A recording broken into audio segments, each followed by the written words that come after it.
সেদিন নানা বাড়ি থেকে আমাদের গ্রামের বাড়িতে যাওয়ার পথে একটু থেমেছিলাম একটা বিশেষ জায়গায়। এই জায়গাটা আমার বাবার খুব শখের একটা প্রজেক্ট। অনেক বছর ধরে তিনি নিজে হাতে অনেক যত্নে জায়গাটা গড়ে তুলেছেন। চারপাশে যতদূর চোখ যায় সবুজ আর সবুজ। এখানে কত ধরনের ফল গাছ আছে তা হিসেব রাখা কঠিন। গোলাপ জাম, আম, ডালিম, বেল থেকে শুরু করে আরো অনেক রকম গাছ। প্রকৃতি ভালোবাসলে জায়গাটা দেখেই মন ভালো হয়ে যাবে। মাঝখানে যে জায়গাটা দেখা যাচ্ছে এখানে মাছ চাষ করা হয়। এখন গরমের কারণে পানি কিছুটা কমে গেছে, কিন্তু এটা আসলে অনেক বড় একটা দিঘি। আর পুরো জায়গাটাও বেশ বড়, প্রায় 15 বিঘার মতো, যা এই ভিডিওতে দেখে বোঝা যাচ্ছে না। এই জায়গাটা দেখাশোনা করার জন্য এখানে লোক আছে, কিন্তু আমার বাবাকে এখানে প্রায়ই আসতে হয়, কিন্তু আমাদের আসা হয় খুব কম। আমি নিজেই এখানে 6 বছর পরে এলাম। এতদিন পরে এসে জায়গাটা নতুন করে দেখলাম, সত্যি খুব ভালো লেগেছে। কিন্তু সেদিন অনেক রোদ আর গরম ছিল, কিন্তু আমার মামার কাছে সবকিছুর সলিউশন থাকে।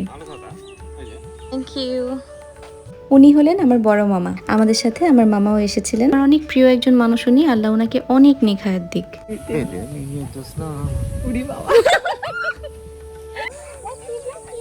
এখানে আমার বাবার একটা সঙ্গী আছে, এই জার্মান শেপার্ড কুকুরটা। ওর নাম ব্ল্যাকি। পুরো জায়গাটা সে খুব দায়িত্ব নিয়ে পাহারা দেয়।